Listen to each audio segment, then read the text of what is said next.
What's going on, guys? This is somewhat of a throwback video. I am going to talk about a personal favorite video of mine done by me, your boy, Alyx, man, about 2 years ago, this month in May. And this video was titled, The John Cena Problem. And I believe it's one of my most underrated videos. I mean, it only has like, 2,000 views, maybe a little bit over 2,000, has about 100 comments, and I thought that was one of my best videos that I've ever done. You know, even now, looking back on it, I still feel like I had very strong criticisms about why fans did not like John Cena and why I felt he was more of a detriment and less of a benefit. You know what I'm trying to say? And it was so constructive and so passionate and just it was so real, you know. I can, even watching it just 5 minutes ago, I watched it before I made this video, I can tell that that was literally how I felt about John Cena back in the day.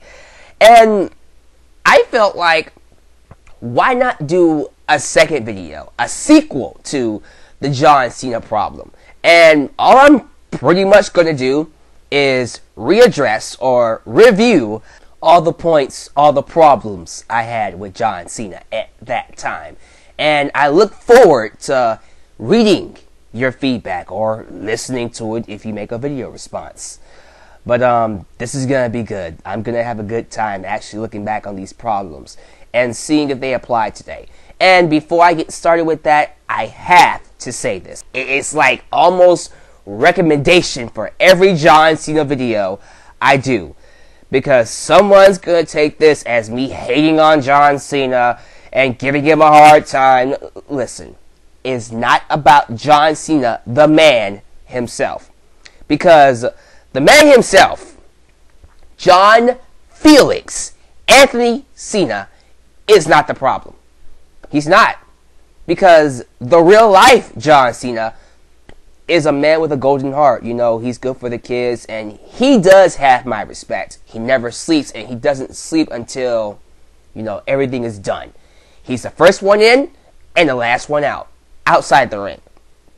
But when it comes to inside the WWE ring, when it comes to his TV persona, when it comes to his character, his WWE character, that is where the problems begin. The problems begin with his presentation done by the WWE. And I believe his presentation has become such a big problem that it's a monster on its own. You know it was a problem, or it is a problem, when the morale inside the company itself was down. You know, it was so bad that wrestlers just stopped trying, because they felt like no matter what they did, they were never going to be better than John Cena. And that was not a good thing to have. You know, even the world champion at the time, CM Punk, was being booked under John Cena. That's bad. That's pretty freaking bad. And outside the ring with the wrestling fans just stopped caring. You know, they stopped getting invested. They stopped watching. That's bad by itself. And of course, you know, we have all these potential main eventers, potential heels being undercut and sidetracked and just not underutilized to give more TV time to John Cena. And ultimately, that took away from the entertainment value of WWE, whether it was Raw, SmackDown, pay-per-views, doesn't matter. That, my friends, is a problem that needs to be fixed. Now, did it get fixed? Let's see with problem number one that I had with John Cena. Alright, so the first problem, was that he was overbooked so much that he became the villain. I think we can all agree that that is still a problem nowadays. Yeah, it's just this idea that it literally just takes the sky falling and meteorites and the earth exploding for John Cena to lose a freaking match clean. You know, we just saw this in Extreme Rules with the Wyatt family. And although I didn't think it was as bad of a match as people are making it out to be, I will agree that it was overbooked to hell and it got really ridiculous. They built this matchup for, Wyatt to fight Cena by himself. Steel cage, keep the Wyatt family out. What ended up happening? They interfered. And then Cena took on all three members at the exact same time. And he practically gave them a run for their money. And it wasn't until a kid was outside the cage distracting Cena that Bray Wyatt actually beat him. Why couldn't Bray Wyatt just beat him clean? Why do we need all that for John Cena to lose? And that's been happening for years. It happened with the Nexus. It's happened with the... I won't say CM Punk. Well, their match at Night of Champions 2012, that was kind of ridiculous. He had his shoulder pinned while he was pinning CM Punk, and CM Punk retained because of a draw. I'm just like, okay. He could just beat Cena? No, alright, whatever. That type of stuff, and I can go on forever about it. The stuff with the Nexus at SummerSlam 2010, you freaking DDT him on concrete and he still wins the match. I'm going to be here forever giving you guys examples. You get the idea.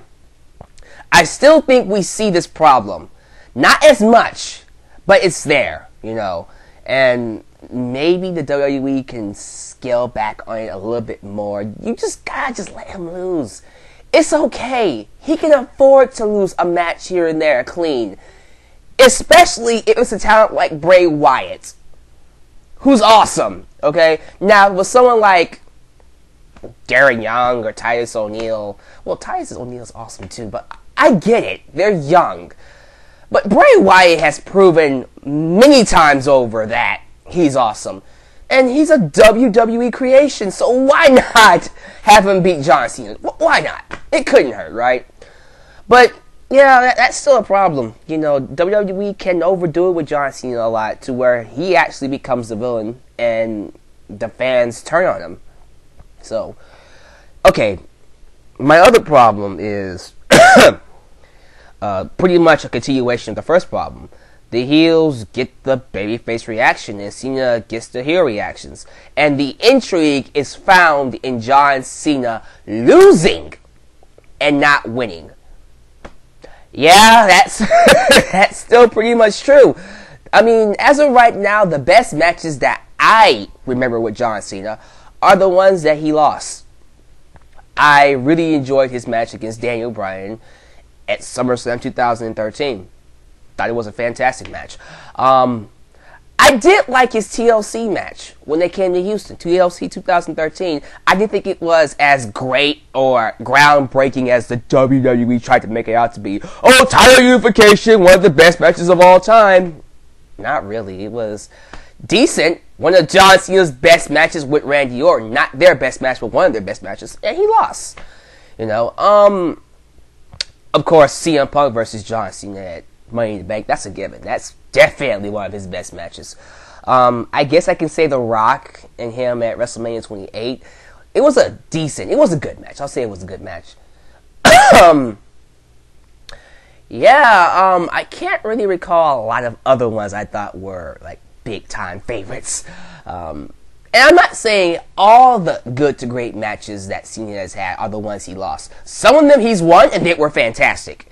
But one of the best ones, usually the ones that are great, are the ones he loses because, and this is another reason why it's really important for him to lose. When someone loses, the act of losing isn't what people look for. It's the aftermath. You know what I'm saying? What would happen to John Cena if he does lose a match? I mean, obviously he's shown us that nothing really happens because, oh, I'm John Cena. Nothing gets to me, which is very annoying. And it's not realistic at all. I'm sorry. I don't care if he's a good sportsman. There are certain matches, even for John Cena, that if he lost, he should get mad at. WrestleMania 28, he lost against The Rock. That should have sent him on a downward spiral. Well, excuse me. It did. No, it didn't. BS. But, stuff like that. The stuff with Bray Wyatt. What happened in Extreme Rules? You know, he had the freaking children turn on John Cena. He should be livid. Pissed right now. How dare you turn these kids on me? You can take the adults, but don't you dare mess with the kids. No. He came out just this past Tuesday on Main Event and said, hey, if you want to like Bray Wyatt, if you want to get with Bray Wyatt, well, go on ahead. You have the right to like a Bray Wyatt because it's the right thing to do. You are the WWE Universe. That's not relatable at all. Stuff like that, just Jesus Christ. That just makes people just, screw you, Cena. What's wrong with you, man? And that's why they get behind the heels, because obviously the intrigue is more in him losing than him winning. You know what I'm saying? It's what the fans want. They want something different. That's what I'm really trying to say. They want to see something different from Cena, and not the same old never give up, never surrender. Look at my wristbands. Oh, look at my pretty hat. Hey, look at my pretty color shirt. I'm John Cena, boys and girls. So boring. Okay, my next point. He's gone beyond being Superman. I love this one. Pretty much what I'm saying with this one is that he literally has little to none humanistic qualities that are important in presenting a character like John Cena, who is the flagship franchise player of the show, right? Okay, the number one thing for a character like John Cena, who is, I mean, he's not the top babyface, but he's one of the top babyfaces in the company, is for fans to relate to him. There has to be some type of quality or qualities about him that make fans want to get behind him, that make fans relate to him. I mean, let's go through the qualities of John Cena now. He's rich. He's a millionaire. He has apparently a perfect body, muscles here, muscles there, muscles there, muscles there. He's famous. That's a big blunder, sorry. He knows multiple languages, which is really awesome, but I'll continue. He has a hot girlfriend, Nikki Bella. All the girls want him, so he's good looking. He has many cars. He has mansions, or a mansion. He's a movie actor. He never gives up. He never surrenders, even in the face of adversity, even the most extreme adversity. Never sleeps, like I said before, and does not have a shred of bad in his body, I guess. I'm sorry, he doesn't. And yes, that is still a problem, even right now. There wasn't a sense of struggle with John Cena. It really felt like everything was hand-fed to him.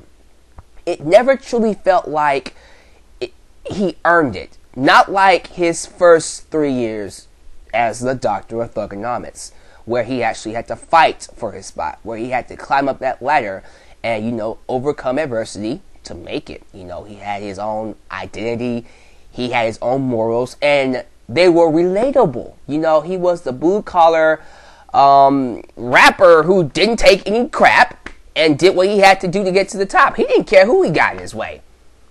That's relatable. That's a realistic personality that we've seen somewhere in life before. This one, this cartoony Captain America, well, not even Captain America. I'm not even going to call him Captain America. But this cartoonish personality of his, where he's practically the perfect human being. That's what he is. He is the perfect human being. And that's just so unrelatable.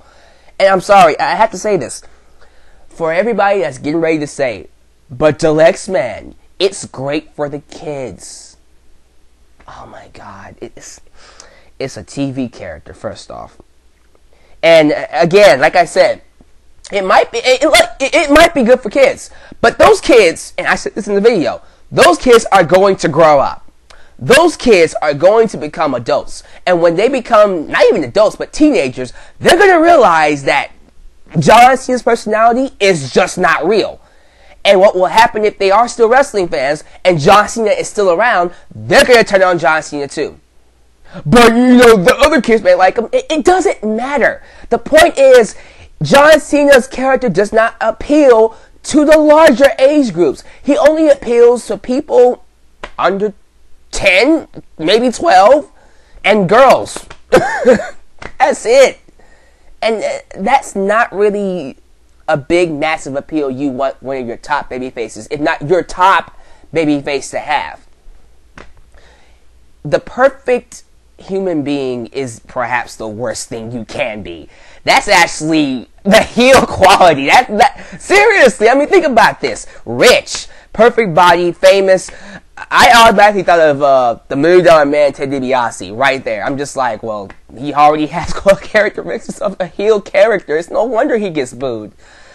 But yeah, nothing's changed. I mean, this is still a problem even now. His best years were his first 3 years. He's had some good matches. I'm not going to say that he's had no good matches at all. Again, this is a very constructive video. I will happily admit that John Cena has had good matches. Not a problem. I will happily admit that he's had really good promos. Not a problem. The problem is, though, he has so little relatable characteristics, qualities, that it's gotten to the point now that Bray Wyatt, a straight-up evil cult leader, a villain, is more relatable than him. Think about what I just said. Someone like Bray Wyatt should be absolutely despised right now because he's a monster. He just likes to destroy stuff. But fans relate to him more than they do John Cena because he is just so unrelatable. That's bad. That's bad. Again, going back to the whole kids thing. I just took your kids away from you. And here you are, oh, well, you know what? That's okay. The kids can go like who they want to like. You should be pissed off. He took your kids away from you. Say now. Jesus. I'm sorry. I don't see it. Even now, with this new shirt, this new lime green shirt, it feels like, to quote Mick Foley, it feels like he's trying to sell me something every single time. Here he comes out talking about I believe in these wristbands. I believe in this t-shirt. I believe in this hat. And he'll try to be slick with it. I represent what this t-shirt says. That's what it feels like. Every time. He's a walking propaganda. Which is also what I said in the video. And, yeah, it still holds water. Sorry. Let's see if these other points actually get better. Let me see. Since 2005, Cena has been in almost every single pay-per-view main event title match or match. I will happily say that thank God they've scaled back on this in the last few years. Because, the main event has been with CM Punk and others. Shield, Daniel Bryan. Now, John Cena has gotten a lot of main events. I am not going to ignore that. But we have seen new people take the main event scene. And I think that's actually a big improvement.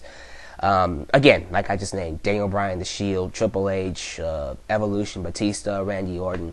And that's a good change of pace. And I hope that continues as time goes by. I think John Cena being, I guess, relegated to the mid-cards. He's not really in the mid-cards, but he's more like the upper-card type of wrestler. He's not the main event, which is, at this point in time, the best thing that can happen to him. But at the same time, he's not lower cards or mid cards either. He's kind of like in between, which is perfect. That's great for John Cena. So I'm happy for that.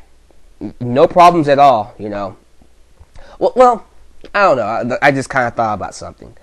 Because I'm pretty sure some of you were thinking, but the Lex man, he had the Unification Championship match. Don't you think that's a bit ridiculous? Why couldn't anybody else have that? I mean, with Randy Orton and TLC.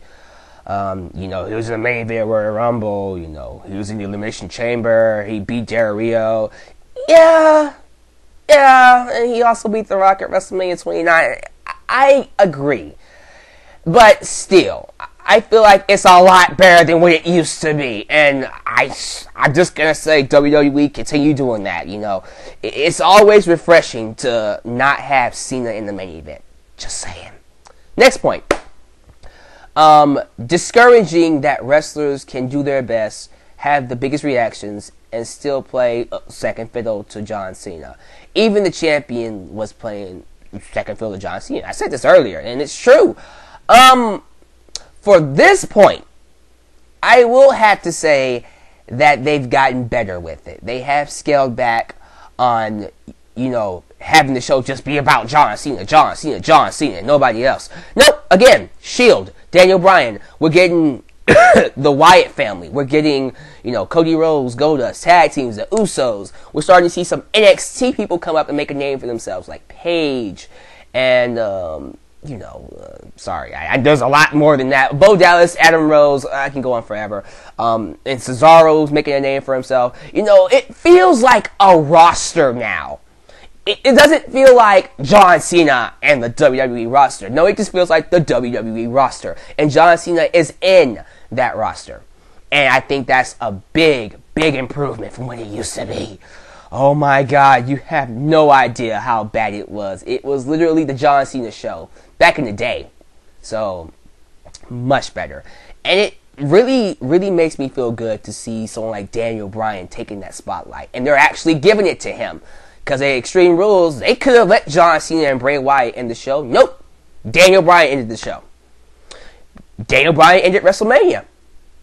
You know? So I'm happy with that. I am really, really happy with what they're doing with Cena in terms of where he is positioned on the card. Okay, next one. John Cena is like a record that's been played over and over again. A great song, but played too many times, and people will get sick of it. Fans are sick of John Cena. Yeah. They need to change his character. I'm not saying turn heel. I don't care if it's... I don't care if he's a heel or not. Okay? Personally, I'm going to end up hating him whether he's a face or a heel regardless. But one thing that I really would love them to do is just do something different with his character. That's what fans want. Ultimately, fans want to see him turn heel because they want something different. And most likely when you do turn him heel, if you do turn him heel, he will be a babyface because he's different. They're sick and tired of the same, again, walking propaganda. Oh, hey, boys and girls, here's my shirt. Here's my wristbands. Here's my hat. Why don't you go buy it at www.shop.com? You know, they're just sick of that. Something different. Or go back to his Thugonomics gimmick. That's all that is. But yeah, this point still holds water.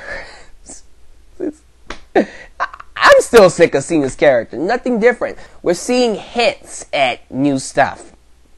You know, with Bray Wyatt. You know, sometimes with Daniel Bryan and stuff. But it never affects anything. It's just short term or just for the moment.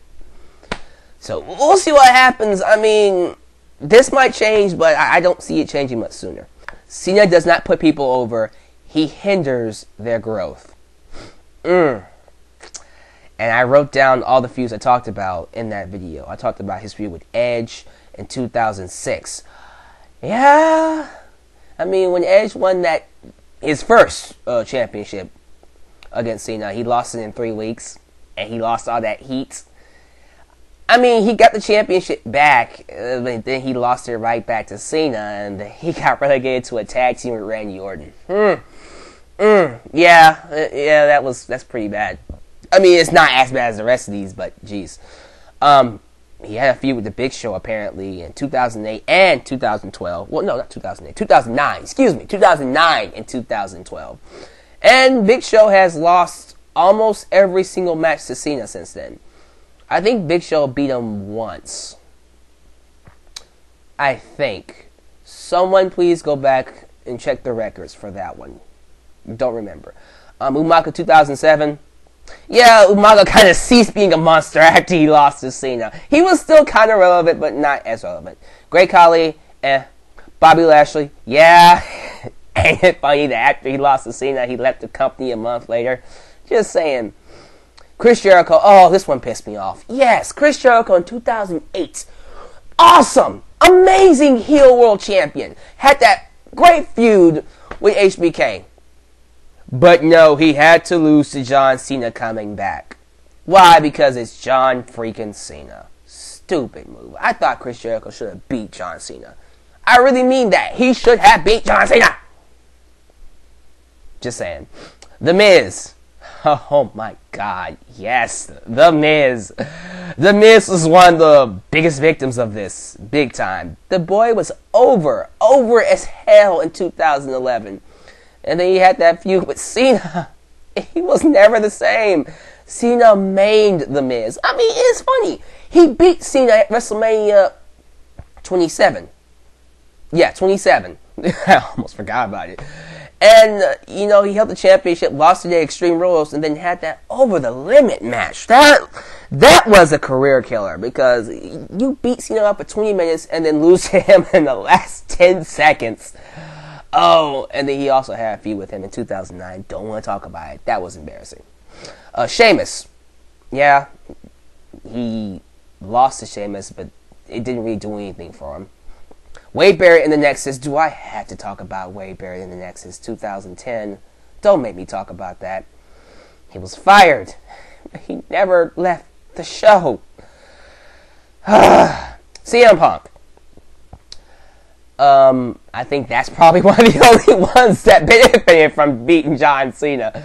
R-Truth. Oh, remember that feud with him and R-Truth in 2011? The Rock. 2012, no. 2013, yeah. Even The Rock looked bad after fighting John Cena. It takes a very special person to make me not like The Rock. One of my favorite wrestlers of all time. And that championship feud with him and John Cena in 2013 for WrestleMania 29, that was not good. It really felt like The Rock was holding back and being nice to Cena as a way to force fans to like him. When he should have just been The Rock. He should have been, the smart mouth, I'm gonna shove a pole up your candy ass type of Rock. That's the Rock I love, but no, he toned it down because, we can't hurt Cena. Whatever.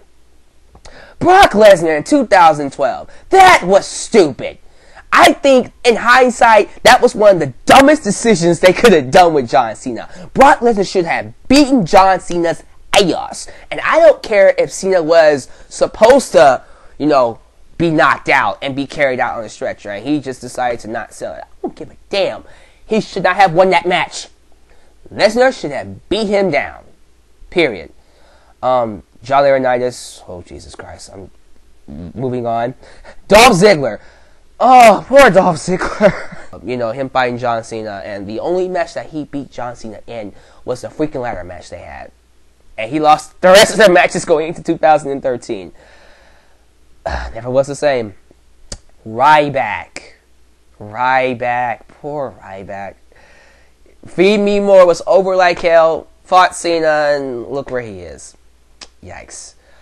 Daniel Bryan, yet another person that I think benefited from beating John Cena. Damian Sandow, oh Jesus, that still pisses me off. That man had so much potential, but ever since he lost to John Cena, his career has not been the same. Poor guy. And now Bray Wyatt. We'll have to see what happens with that. But out of all those feuds, 3 people. 3! Bryan, Punk, and Bray Wyatt! Oh my God! Again, this is in the last 7 years, when he, I guess, was at the status to put people over. What, this? Oh my God. It's kind of frustrating looking back on it. I'm like, Jesus Christ, man. Yeah, this point holds water. 3 people. 3 people in the last 7 years. That's not good. Moving on. Okay, every time Cena is announced in the match against an upcoming star or a newbie, I always feel he is going to win. There is no competition or competitive nature in his matches. Nowadays.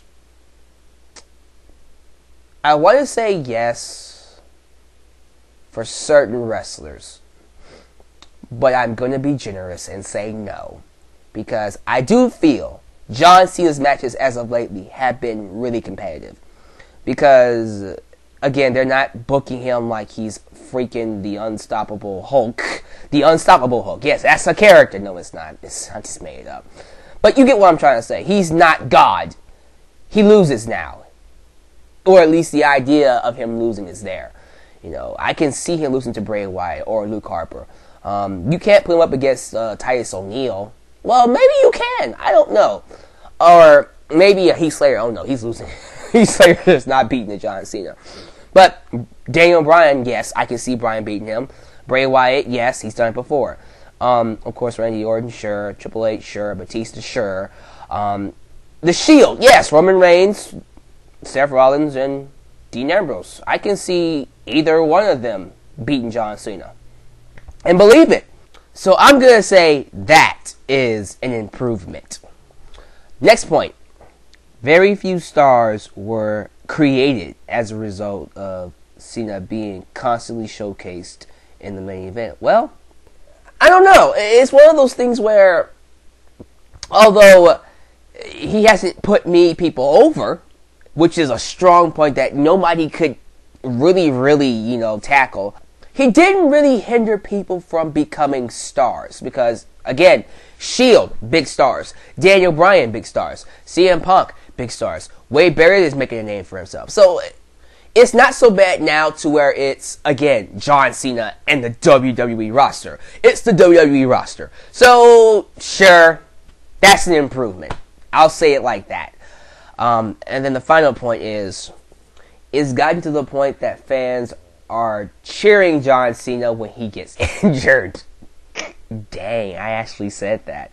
He needs a break. Well, I guess in a sense, he still kind of does have that effect on fans where if he gets hurt and he goes away for like 3 months, fans are going to love it. They're that sick of the booking that WWE does with John Cena that when he gets injured is a good thing. I don't agree with the cheering. I wouldn't necessarily cheer for the injury myself. But the idea of John Cena going away for 3 months does make me happy. Because, it's gotten to the point now where the injury is a relief for us. Because it's like, great, no John Cena for 2 months. So, no BS booking. We can enjoy the show a little bit more now. That's how it feels.